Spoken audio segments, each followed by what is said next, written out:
Yo, c'est Yamigol. Attends, tu fais quoi là? Je pars quelques mois, tu reprends le contrôle de la chaîne? Bah disons que j'aurais essayé. Bon, reprenons. Yo, c'est Yamired. Durant cette longue absence, je vous ai préparé une très grande vidéo incluant une trentaine d'archétypes, composés de pas moins 200 magies pièges et 600 monstres. Il s'agit bien évidemment du très apprécié duel terminal. Pour rappel, c'est à l'origine une borne d'arcade sortie au Japon en 2008 permettant en plus de jouer d'obtenir de nouvelles cartes. Donc à cette occasion, pour la première fois, Konami a développé un lore assez conséquent sur ces dernières, se déroulant en deux parties de 2008 à 2012 dont les cartes sortiront chez nous dans les non moins célèbres packs Arsenal Mystérieux. Puis une troisième partie conclura le tout dans les extensions principales de 2014 à 2015, bien qu'au fil du temps de nombreuses cartes s'ajouteront encore. Au Japon, le lore a été très détaillé dans les Master Guides 3 à 5 ainsi que de nombreux produits. Mais cela n'empêche pas quelques incohérences par moment ou des mystères à ce jour inexpliqués. Je vous propose donc ma vision très personnelle de ce lore tout en essayant de respecter au mieux ce qui a été officialisé en y rajoutant les cartes actuelles et celles présentes dans les animés. D'ailleurs, t'as pris pas mal de liberté dans l'intro qui suit.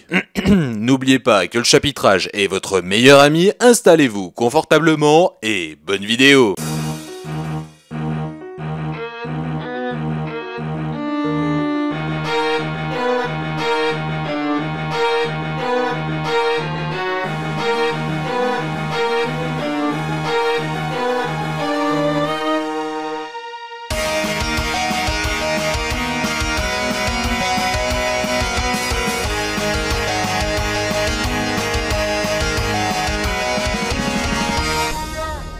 Dans une dimension lointaine, très lointaine, se trouve une terre très particulière. Sur cette planète, toutes vies sont régies par les pouvoirs de l'arbre sacré Naturia. De ses racines naîtront deux divinités qui réguleront cette source d'énergie. Sophia créera chaque être vivant à son image et Tierra qui les détruira lorsqu'elle le souhaitera. Ainsi, de nombreux cycles s'enchaîneront jusqu'au jour où le monde sombrera dans le chaos. Tierra se réjouira de cela et refusera de tout détruire. Alors Sophia scellera son esprit dans un noyau, enfermera son corps dans l'arbre sacré, puis récupérera son pouvoir. Désormais, seul maître de ce monde, elle le détruira et le refaçonnera à son image. La surface du monde ne sera constituée que d'êtres issus des quatre éléments. En dehors, seuls les êtres de lumière seront créés au détriment des ténèbres. Puis, afin que Tierra ne revienne jamais, elle divisera le noyau en 10 qu'elle enverra loin de l'arbre. Un morceau sous terre, un autre dans les cieux, et les 8 restants seront transformés en gemmes, qui donneront vie à des êtres pacifiques basés sur ses anciennes créations. Ensuite, pour dissimuler la forêt où se trouve l'arbre sacré, elle créera une larve géante qui creusera une immense vallée tout autour, générant des tonnes de brume. Et c'est ici qu'elle reposera sous un temple à son effigie. Les sous-sols de cette terre hébergent le royaume mythologique où vivent créatures et démons. Quelques-uns de ces derniers seront au sommet de leur hiérarchie, se considérant comme des dieux dont Léviathan en sera le chef suprême. Cependant, trahison et perfidie y régnera, c'est pourquoi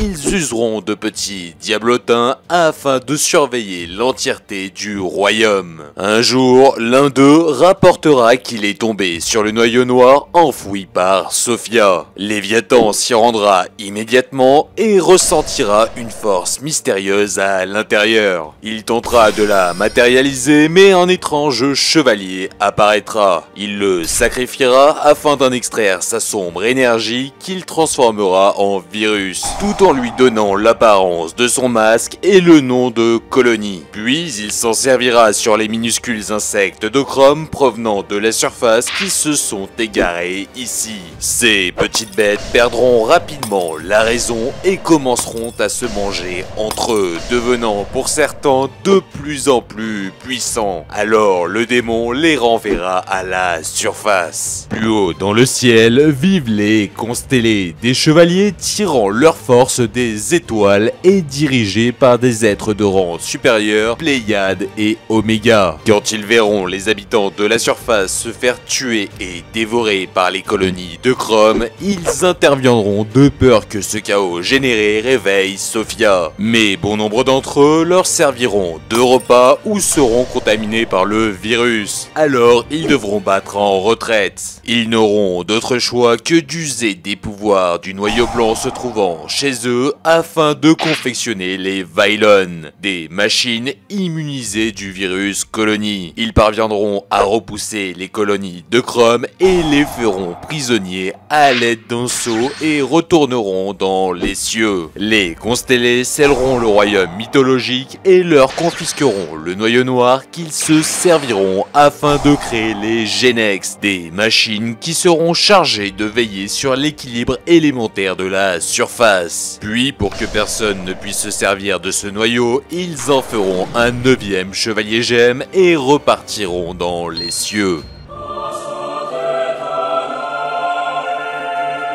Au fil des années, 3 dragons de glace seront devenus immensément puissants. Alors, aidé de guerriers du Blizzard et du général Wayne, Prieur usera d'un miroir magique afin de contrôler les créatures, puis les scellera dans les barrières de glace au sein des montagnes enneigées. Cependant, seul guerrier du Blizzard en sortira indemne. Alors, il respectera les dernières paroles de Prieur et fondera une nouvelle tribu afin de veiller sur ces barrières. Par la suite, de nombreuses autres tribus se formeront, enchaînant les guerres afin d'étendre leur territoire. Ainsi, 4 se démarqueront. Les barrières de glace, dont leur créateur était devenu le chevalier royal, qui en souvenir de Wayne avait nommé 3 redoutables généraux et en hommage à Prieur 3 puissants magiciens qui devront tous le seconder. Les cloches de feu vivant près des volcans et aux ordres d'Orkissas sont de puissants combattants nés des braises de l'ancien seigneur. Les vallées de brume se trouvant dans l'endroit du même nom sont aux ordres de roi du tonnerre. Il s'agit d'oiseaux et demoiselles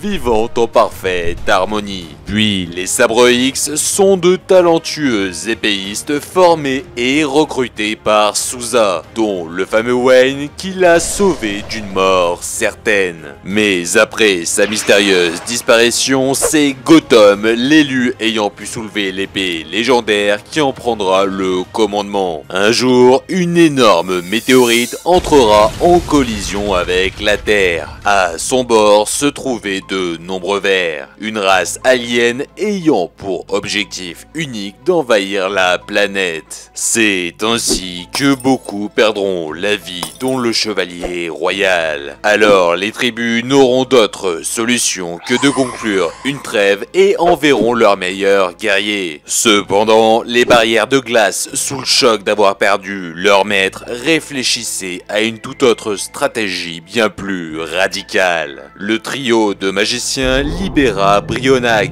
l'un des 3 dragons prisonniers, malgré la réticence des généraux. Malheureusement, toute cette puissance ne suffira pas, car les vers évolueront et de nombreuses pertes seront déplorées. Alors, les 4 tribus s'uniront et fonderont les alliés de la justice, afin de partager leurs connaissances en créant de redoutables machines comme l'avaient fait les légendaires constellés auparavant. Sur le champ de bataille, les alliés donneront de formidables résultats, si bien que Gotham, ayant perdu presque tous ses hommes, usera de cette nouvelle technologie sur lui, puis recrutera parmi les proches de ses anciens soldats qui en bénéficieront également. Alors, de grands éclairs apparaîtront, c'était Souza, sous une forme bien différente qui semblait venir d'une autre dimension, accompagnée de nombreux combattants. Alors il en améliorera plusieurs et formera les sables double X. Peu de temps après, ils iront soutenir les cloches de feu. Malheureusement, les Verts commenceront à s'habituer à cette technologie et extermineront presque l'entièreté des deux tribus. L'équilibre élémentaire commencera donc à se rompre, ce qui réveillera les Genex. Contrôleur fera évoluer les 4 machines tirant leurs énergies des éléments, puis les enverra soutenir les deux survivants. Cependant, ils arriveront un peu tard, car ces derniers, ayant perdu tout espoir, tenteront de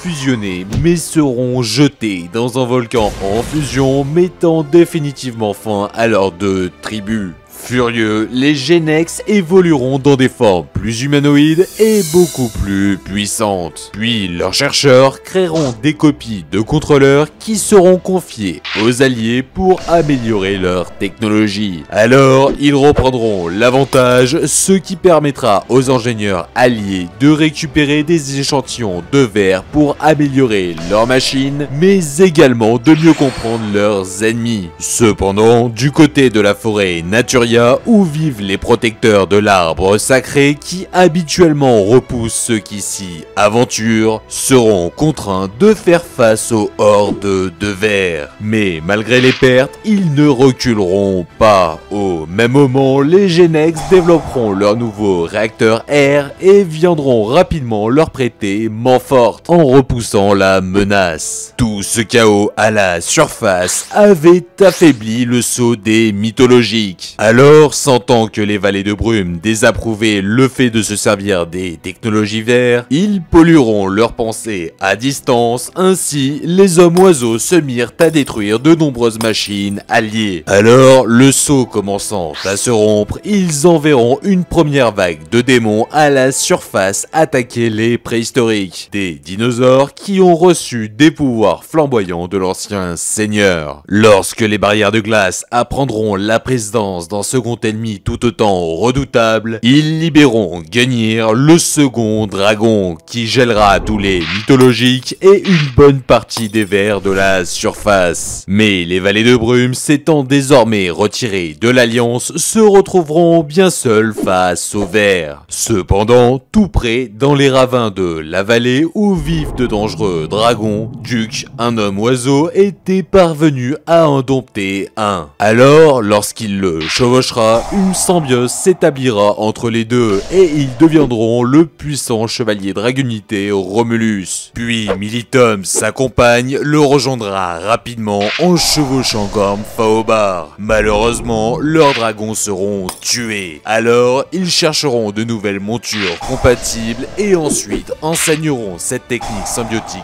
unique à d'autres hommes oiseaux. Ainsi était née la tribu des dragonités qui viendront porter secours aux vallées de brume. Les vers, repoussés de tous les côtés, commenceront à se rassembler dans l'ancienne ville. Alors, une brèche spatio-temporelle se formera, laissant apparaître la venue d'un ver géant, avec lequel tous se mettront à fusionner. Fort heureusement, à force d'étudier cette espèce, les alliés avaient anticipé la venue de ce dévoreur de planètes. Ils sortiront donc l'armure décisive créée pour l'occasion et pilotée par contrôleur Genex qui détruira définitivement l'envahisseur. Mais la guerre n'était pas encore terminée car les mythologiques reviendront et cette fois-ci ils seront tous présents. Les préhistoriques n'auront d'autre choix que de se sacrifier en se transformant en météorites afin d'annihiler la menace. Alors de ces braises renaîtront de tout nouveaux cloches de feu, mais même si les bêtes mythologiques venaient d'être exterminées, il n'en sera rien pour les démons bien trop puissants. Les néocloches de feu useront de toute leur force afin de faire revenir l'ancien seigneur disparu depuis bien trop longtemps. Puis par les flammes, il exterminera les derniers mythologiques. Cependant, les trois divinités semblaient un peu plus coriaces et forceront le passage. Pendant ce temps, Contrôleur récupérera les restes de ses camarades détruits qu'il ramènera dans les usines alliées, afin afin de mettre toutes leurs connaissances en commun pour former de plus puissantes machines. Mais aucune ne résistera aux démons. Puis les mythologiques entreront dans la vallée de brume, massacrant tous les hommes oiseaux. Seul Duc survivra de justesse. L'arbre sacré n'étant plus très loin, les barrières de glace se devaient d'agir en urgence. Mais la tribu était grandement divisée, car contrairement aux magiciens, les généraux se refusaient d'utiliser le dernier dragon bien trop dangereux. Au final, Trishula sera tout de même libéré, puis il appellera les deux autres dragons et ensemble ils élimineront les derniers mythologiques.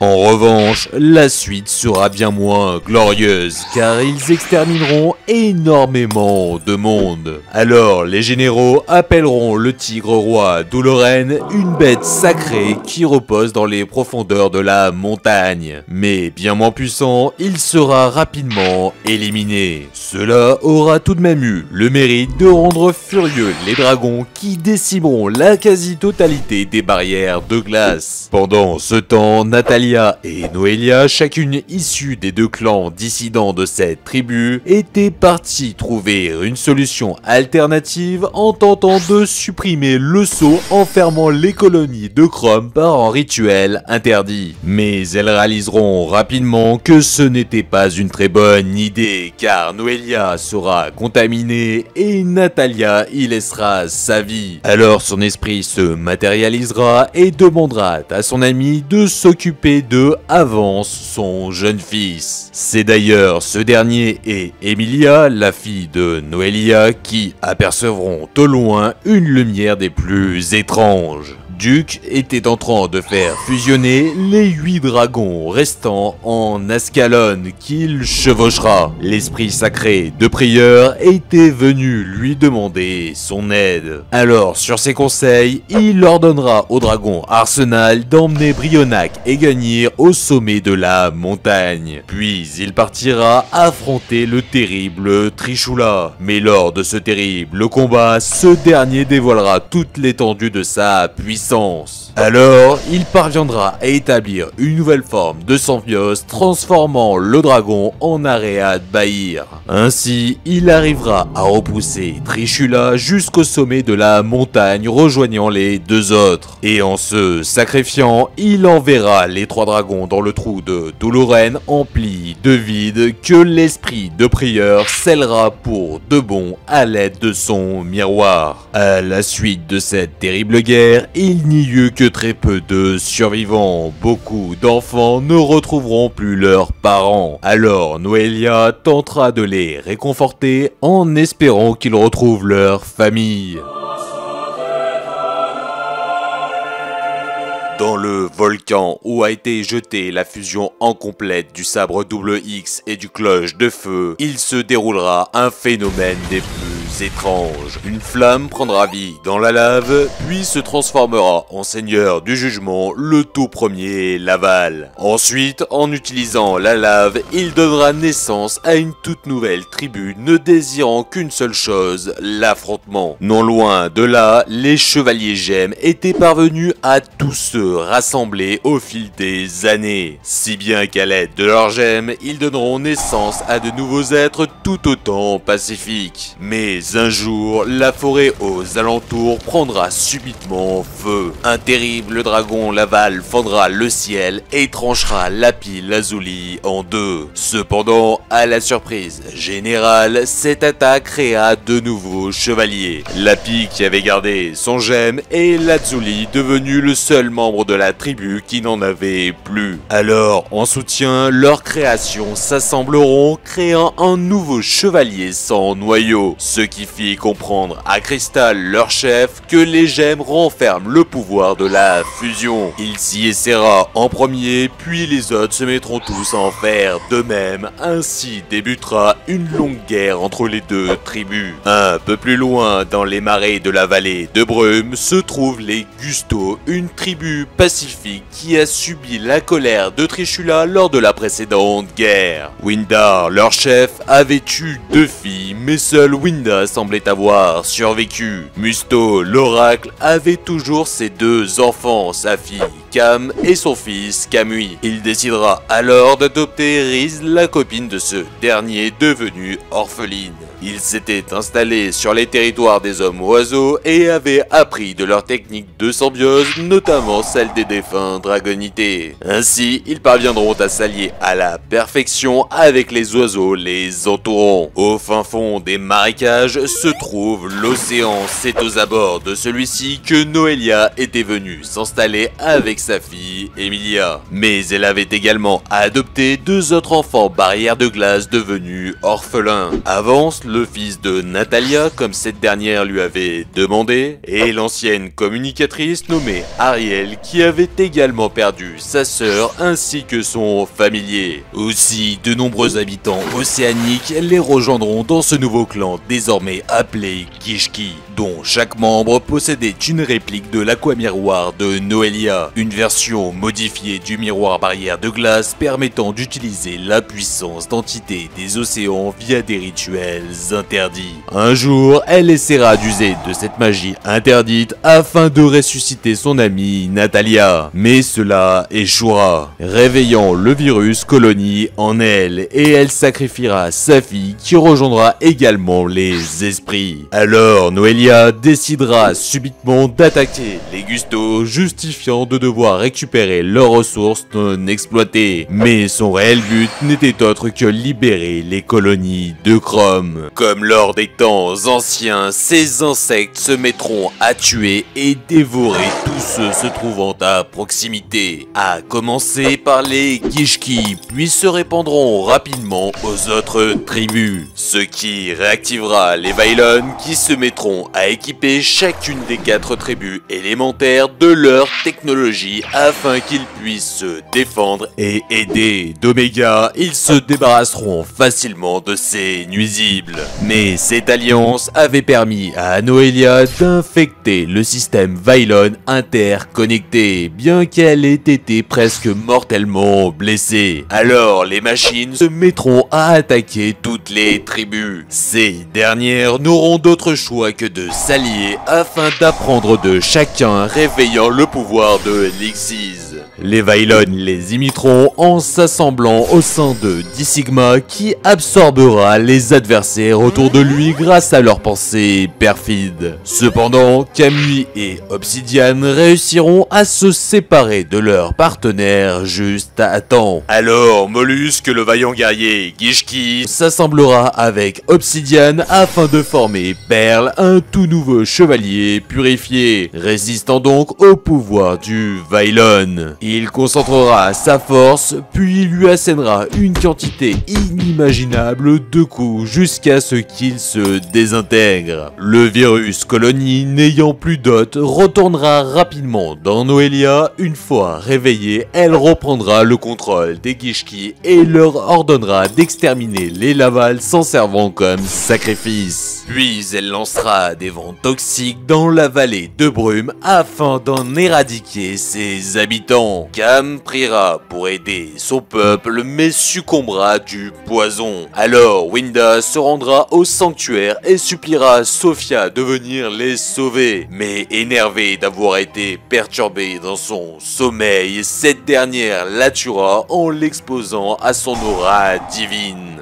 Fort heureusement, son père Windar parviendra à repousser le poison grâce à ses pouvoirs. Mais ne leur laissant aucun répit, les Kishki attaqueront. Même si les chevaliers gemmes avaient été ennemis avec les Laval, Crystal, voyant qu'il n'y avait plus qu'un seul survivant, commencera à ressentir de la haine envers les Kishki. Il fusionnera avec Flogis et ordonnera à ses troupes de défendre la vallée de Brume dont il semblait avoir entendu les prières. Ainsi, Daigusto Emerald naîtra de l'alliance de ces deux tribus. Perle, lui, était parvenu comme le sabre X Souza avant lui grâce à son pouvoir Xyz à voyager au travers d'autres dimensions. Et lorsque Shen voulut s'en prendre à Emerald par surprise, Perle reviendra accompagné de quelques alliés dimensionnels qui se chargeront de son cas et l'enverront se rafraîchir dans dans la montagne. Puis Crystal commencera à fusionner avec ses nouveaux alliés et verra sa colère augmenter de plus en plus. Mais toute cette haine ravivera le virus colonie des dépouilles d'insectes et infectera un bon nombre de cadavres des anciennes guerres qui reviendront d'entre les morts bien plus maléfiques. Même les 3 dragons de glace pourtant scellés y auront le droit. Alors Noelia les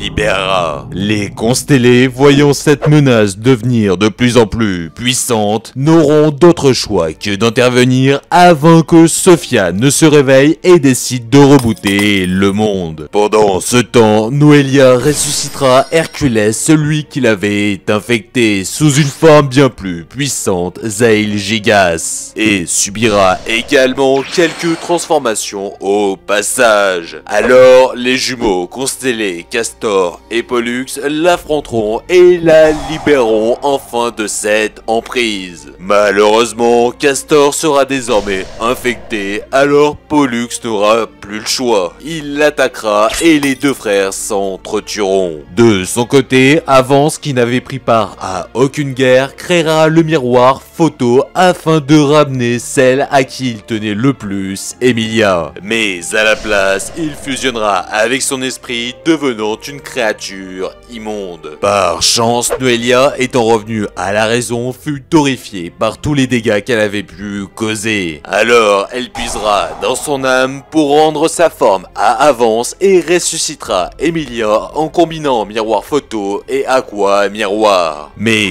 Zelgigas les attaquera. Noelia usera donc de toutes ses dernières forces pour le détruire, puis mourra le cœur apaisé. Non loin du temple de Sophia, la bataille faisait rage entre colonies du mal et l'union de chevaliers gemmes constellés. Alors Lazuli, reconnaissant le pouvoir du 10e noyau parmi leurs alliés, leur montrera comment s'en servir, en fusionnant avec Virgo, créant Séraphnite avec un tout nouveau gemme, puis aidés de Razalag, ils ressusciteront les jumeaux. Ayant pris conscience du pouvoir de la fusion, Virgo se séparera d'elle sans altérer sa forme et tentera de fusionner avec 6 autres de ses semblables, ce qui fera apparaître 2 dragons. Les constellés de rang supérieur leur enverront toute leur puissance X6 qu'ils absorberont. Ptolémie M7 était né. Voyant cela, Crystal se séparera également afin de créer une fusion pure avec les 7 autres gemmes colorées, devenant maître diamant. Les 2 puissances retourneront complètement la situation, et lorsque la forme corrompue de Trishula s'en prendra par surprise à Ptolémie, c'est Perle qui se sacrifiera pour le protéger. Puis son noyau noir tombera et sera absorbé par le corps inerte de Lapi qui avait été démunie de son gemme. Elle fusionnera alors avec les autres corps de chevaliers inertes et deviendra diamant brillant, puis s'attaquera au 3e dragon. Alors un vent divin mystérieux commencera à les entourer, puis il se dirigera vers le temple. Sophia venait de se réveiller. Déçue par ce monde sombrant dans le chaos, elle commencera à entamer son processus de destruction qui endommagera les 3 alliés. Soudain, Razalag, ayant récupéré l'aqua miroir des mains de Avance, s'en servira pour fusionner avec l'énergie des 3 dragons corrompus, absorbant au passage le pouvoir destructeur de Sophia, devenant Kérigéion. Ensuite, Séraphnite usera de l'épée de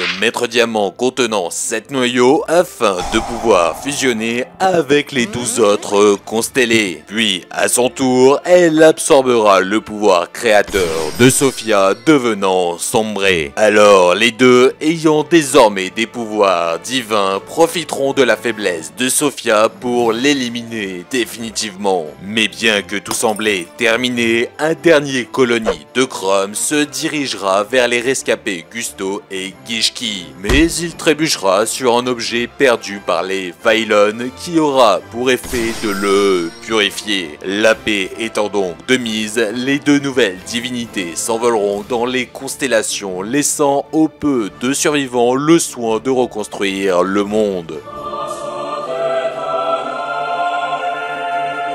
Depuis la dernière guerre, le temps s'est écoulé à une vitesse incroyable. Avance et Emilia ont eu un fils, Shuri, puis ont retrouvé leur ancien compagnon barrière de glace qui avait bien changé. Cependant, ce n'était pas vraiment le cas de la princesse dansante Emilia qui semblait ne pas avoir pris une ride, sans doute parce qu'elle avait connu la mort. Avance devenu grand sorcier, s'était donc servi de l'aqua miroir et du photo miroir pour en créer un nouveau, le miroir Nécros, du même nom que leur tribu, afin d'étudier l'après-vie. Il comprendra que l'esprit des êtres disparus sembleront être mystérieusement retenus dans l'arbre sacré. Alors, avec Exa, ils useront des rituels interdits afin de récupérer leurs énergies dans de nouvelles armes, ce qui redonnera une nouvelle jeunesse à Avance. Du côté des anciens Gusto, Kamui et Riz eurent une fille, Pilika.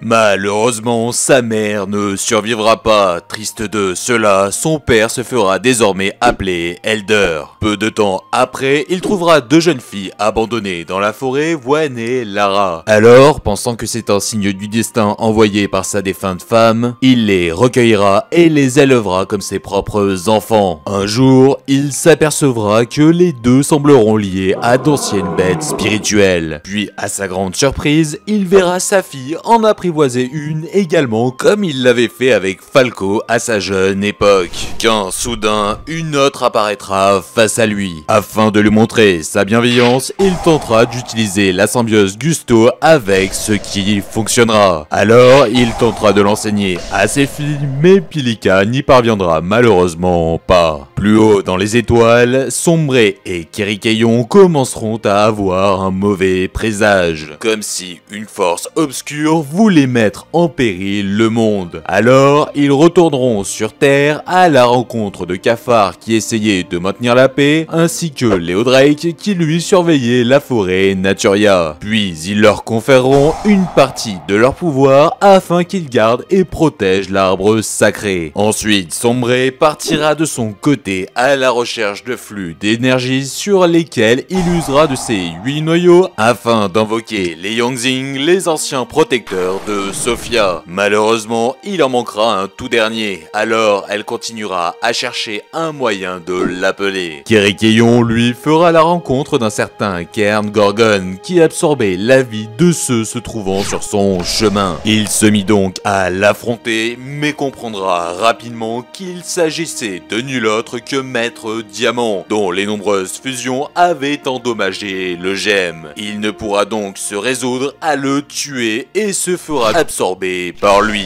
L'ancien chevalier gemme défaillant semblait être dirigé par une entité créée de son noyau. Et en absorbant celui qui possédait le pouvoir de destruction, cette dernière gagnera en puissance. L'inquiétude de Sombré et Kirikeyon était donc fondée, car depuis la mort de Sophia, Tira préparait minutieusement son retour en commençant par emprisonner l'esprit des morts dans des capsules de vide au sein de l'arbre sacré, sans qu'il ne puisse rejoindre l'au-delà, se laissant corrompre petit à petit. Ainsi, l'entité ressuscitera Lapi, puis la fusionnera avec une partie de ses ombres, devenant sa toute première construction. Puis elle en fera de même avec d'autres défunts des précédentes guerres, tous reliés à sa construction par des fils qu'elle contrôlera tels des marionnettes. Alors, cette nouvelle armée se dirigera vers l'arbre sacré afin de poursuivre leur cycle. En chemin, dans la vallée de brume, les Yangzing leur feront face. Alors, l'entité du noyau manipulera les ombres de deux Yangzing qui les transformeront en marionnettes, dont une qui sera domptée par Winda. Sombré, voyant que ces créatures n'avaient plus vraiment l'avantage, décidera dans l'urgence d'utiliser le pouvoir des étoiles afin de créer Chiwen, un Yangzing un peu différent qui fusionnera avec le pouvoir des noyaux de ses 8 camarades, y compris se transformer en marionnette, devenant le redoutable Baxia. Cette puissance fera venir des cieux les Satels chevaliers descendants des constellés, alors Sombré leur cédera tel un héritage le pouvoir des constellations au travers de 12 anneaux. Puis l'affrontement se poursuivra. Certains Satels chevaliers parviendront continueront à évoluer grâce à l'aide spirituelle de Kirikeyon. Mais en tentant de le libérer, Unu Kalai tombera aux mains de l'ennemi ainsi que tous les Yangzing. Alors deux de ces derniers fusionneront utilisant le pouvoir de cette nouvelle marionnette, devenant Yazi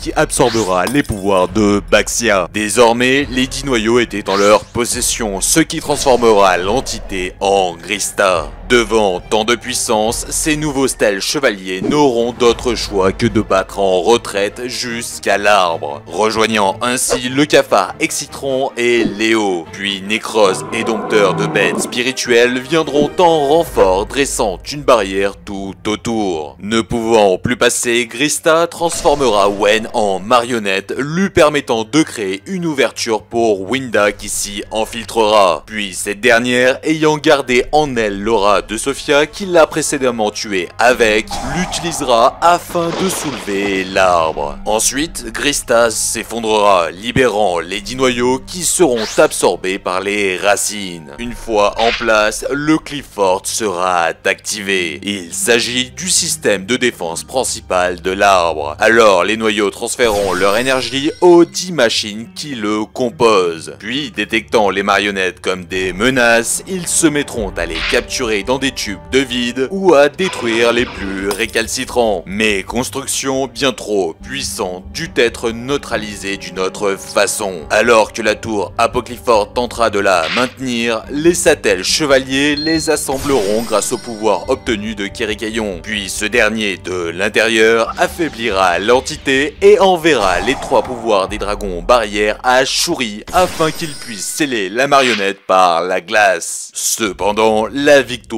ne sera que de courte durée, car maintenant le plan de Tierra allait pouvoir rentrer dans sa seconde phase. Winda, qui s'était fait capturer, provoquera de nombreux dysfonctionnements dans le système Clifford car elle possédait toujours une partie de l'aura de Sophia. Alors les machines enregistreront cela comme une erreur fatale et se mettront à détruire toute vie. Tierra, profitant de cette faille, s'en servira pour libérer ses 10 protecteurs, les infernoïdes, en utilisant l'énergie de leur noyau. Les démons aspireront les pouvoirs des êtres enfermés dans de nombreux tubes de vide afin de retrouver leur force d'antan. Puis ils lanceront de nombreuses flammes du vide pour exterminer les Clifford. Dans l'urgence, Emilia usera de son pouvoir Nécrose sur le cadavre de Grista afin de ressusciter l'un des héros de la guerre précédente, Maître Diamant. Alors, se sentant responsable de cette situation, il se mettra à fusionner avec des satels chevaliers, devenant stèle chevalier constellé Diamant, puis il commencera à exterminer les infernoïdes un à un. Cependant, Onunku se trouvera être un adversaire bien trop puissant. Heureusement, avec un timing des plus parfaits, Sombré était enfin parvenu à matérialiser le 9e Yangzing qui se joindra au combat. Alors, ayant terminé cette quête, elle fusionnera avec Constellé Diamant ainsi que tous les tels chevaliers restants et donnera naissance à Ptolémaeus, qui pourra en finir assez rapidement avec Onunku. Mais il restait tout de même un dernier infernoïde. Le prénommé Deviati usera de ses pouvoirs afin de voyager dans le vide, une sorte de dimension alternative où le temps n'a pas sa place. Puis il parviendra à rejoindre l'endroit où les 3 dragons de glace étaient scellés, alors il absorbera toute leur puissance. De retour, il s'en servira pour briser le sceau de la dernière marionnette et fusionnera avec, donnant naissance à Anoyatilis. Voyant cela, les Nécroses agiront. Avance ressuscitera les 8 Yangzing. Shuri, ayant perdu le pouvoir des dragons barrières, récupérera ceux de Aread Bahir. Puis, en se servant de ce dernier et de l'énergie des 8 Yangzing, Exa matérialisera la lance divine Dragunité. Ensuite, Emilia parviendra tout simplement à canaliser la puissance de la défense Sophia en elle, récupérera l'arme et se joindra au combat avec Ptolémaeus. Ensemble, ils la lanceront et détruiront définitivement la toute dernière marionnette de l'ombre. Cependant, le noyau que possédait la tour se retrouvera projeté et se brisera au sol, libérant l'entité qu'il contenait. Alors, Décathlon, la tête de Deviati, qui se trouvait également dans les décombres, l'absorbera à l'aide d'un tube de vide, puis discrètement, il en fera de même avec les 9 autres noyaux. Alors, Zefra, le second système de défense caché de l'arbre, s'activera, absorbera les 10 noyaux dénués de l'esprit de Tira et renverra leurs énergies. Ainsi, Wendy ressuscitera en marionnette et subira une transformation. Pilika, heureuse de cela, parviendra enfin à faire évoluer sa bête spirituelle. Alors, tout comme sa sœur, elle se transformera à son tour, suivie par de nécroses. Puis d'autres disparus réapparaîtront miraculeusement avant d'obtenir également ses pouvoirs. Même Crystal et l'entité de son noyau reviendront afin de ne former qu'un. Les 10 élus de Zefra étaient nés. L'accès étant désormais déverrouillé, Décathlon rapportera ses morceaux d'âme à Tira, qui reviendra et tentera de tout détruire. Mais Lara fera fusionner sa bête spirituelle avec Léo, puis aidé de ses deux sœurs devenues des Zefra, le démon sera mis en échec par les 3 dompteuses. Tira comprit donc assez rapidement que sa résurrection n'était pas complète. Elle réparera les 10 noyaux Clifford, puis retournera dans les décombres d'Anoia Tilis, se servira des restes de construction contenant le pouvoir de destruction, afin de lui faire absorber Décathlon, le noyau de la tour Apocliphort et le pouvoir créateur de Ptolémaeus. Ensuite, Tira dévorera sa création ainsi que les autres Clifford ressuscités. Alors, elle récupérera enfin les 2 pouvoirs divins et sa forme originale. Ptolémaeus, sous le choc de ce qu'il venait de se passer, réalisera que le temps joue contre eux, mais aussi que les Zefra ne suffiront jamais à l'arrêter. Alors, il se sacrifiera afin d'envoyer l'esprit des 9 Yangzing dans le système Zefra, dévoilant un 11e noyau caché. C'est donc Zefra Noyau qui sera de nouveau choisi, récupérant ainsi tous les pouvoirs Zefra et devenant Zefrat.